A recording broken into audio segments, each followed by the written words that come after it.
संजय चुपचाप हॉल में बैठा तमाशा देख रहा था। दोनों देवरानी जेठानी आपस में लड़ रही थीं। आज उसकी पत्नी मेघा चुप होने की जगह बराबर बोल रही थी, लेकिन मजाल संजय एक शब्द भी बोल गया हो।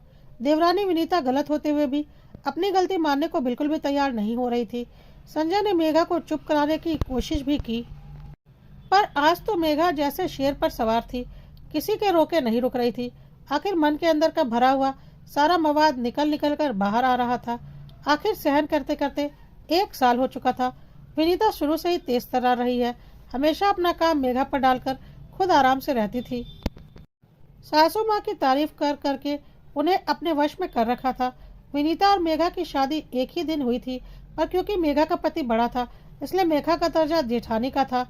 मेघा पूरे परिवार को साथ लेकर चलने में विश्वास करती थी, इसलिए कभी किसी काम से इनकार नहीं करती। जबकि विनीता को सिर्फ अपने और अपने पति से मतलब था। ज्यादा से ज्यादा हुआ तो सास ससुर का कर दिया। विनीता जब कहीं घूमने जाती तो मेघा पूरे दिन घर का खाना बनाती थी, लेकिन जब मेघा अपने पति के साथ कहीं घूमने जाती थी तो विनीता सिर्फ और सिर्फ अपने पति का और सास ससुर का खाना बनाकर रखती थी। शुरू में मेघा ने जब इसके खिलाफ बोला तो सासू माँ ने कहा, ये तो छोटी है, भूल जाती है। उसे लगा कि तुम लोग बाहर से खाकर आओगी। बाहर से सूखे कपड़े भी उठाकर लाना होता तो विनीता हमेशा सबके कपड़े ले आती, पर मेघा और संजय के कपड़े उठाकर नहीं लाती। जब मेघा ने इस बारे में संजय से कहा तो संजय ने भी उसे ही समझाया, मेघा तुम बड़ी हो, तुम्हें तो परिवार को एक करके चलना है, इसे उसकी भूल समझकर माफ कर दो। संजय की आदत थी कि वह हमेशा मेघा को ही समझाता था, पर कभी मेघा के पक्ष में नहीं बोलता था, जबकि वो अच्छी तरह से जानता था कि मेघा गलत नहीं है। पर बड़ा बेटा, बड़ी जिम्मेदारी की सोच वाला संजय गलत और सही में गलत का ही साथ दे देता, और मेघा को इस बात से बहुत दुख होता था। और आज भी यही हुआ। मेघा और संजय आज मेघा की बुआ से मिलने अस्पताल गए हुए थे। पीछे से विनीता ने अपना और अपने पति और सास ससुर के लिए खाना बना लिया, लेकिन मेघा और संजय का खाना नहीं बनाया। मेघा जब अस्पताल से आई तो उसे जोरों की भूख लग रही थी, लेकिन घर आकर देखा तो खाना ही नहीं था, क्योंकि सब लोग खाना खा चुके थे, इसलिए पीछे से कुछ बचा नहीं। मेघा ने जब विनीता से उसके कमरे में जाकर इस बारे में पूछा तो विनीता ने सीधा जवाब देने की जगह मुंह तोड़कर जवाब दिया, मैं आपकी नौकरानी नहीं लगी हूँ जो आप लोगों के लिए खाना बनाकर रखूंगी। बस इस बात पर मेघा का दिमाग खराब हो गया और वो विनीता से लड़ पड़ी। हालांकि ये बात घर में किसी ने नहीं सुनी थी, इसलिए सबको लग रहा था कि मेघा ही गलत है।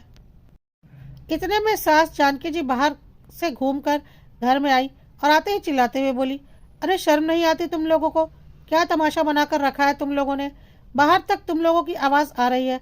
गली मोहल्ले के लोग, यहाँ तक कि आते जाते लोग घर के बाहर खड़े होकर तमाशा देख रहे हैं। अच्छा तमाशा बना रही हो हमारे घर का?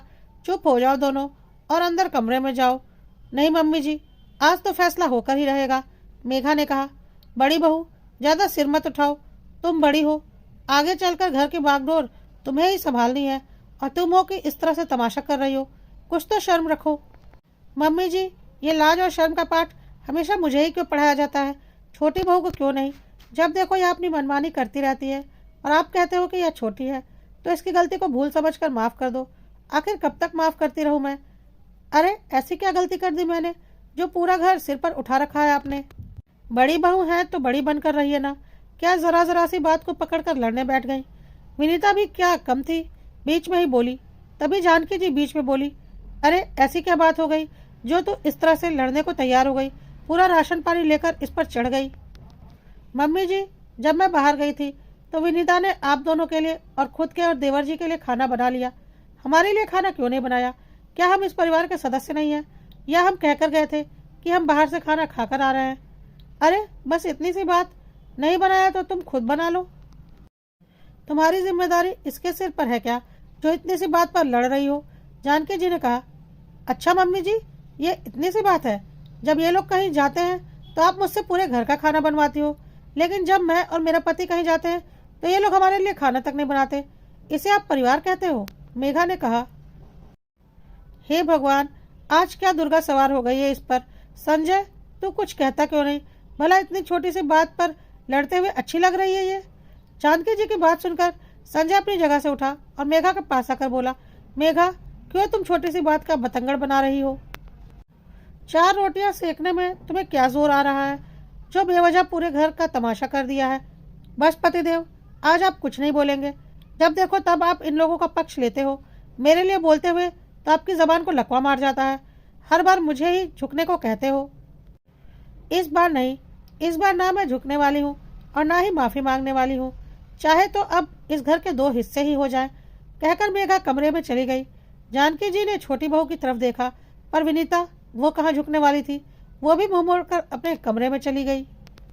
आखिर संजय ने बाहर से ही खाना मंगवाया, पर आज जानकी जी को यह बात अच्छे से समझ में आ गई थी कि अब जबरदस्ती दोनों बहुओं को एक जगह रोक कर रखना नामुमकिन है, क्योंकि कोशिश सिर्फ एक बहू करती है, दूसरी को तो कोई लेना देना ही नहीं। भलाई इसी में है कि इन लोगों को अलग अलग कर दिया जाए, ताकि रिश्तों में थोड़ी बहुत मर्यादा जो बची है वो रह जाए। आखिर कुछ दिनों के बाद उन्होंने अपनी दोनों बहुओं को अलग अलग कर दिया, पर वो खुद अपने बड़े बेटे बहू के साथ ही रही।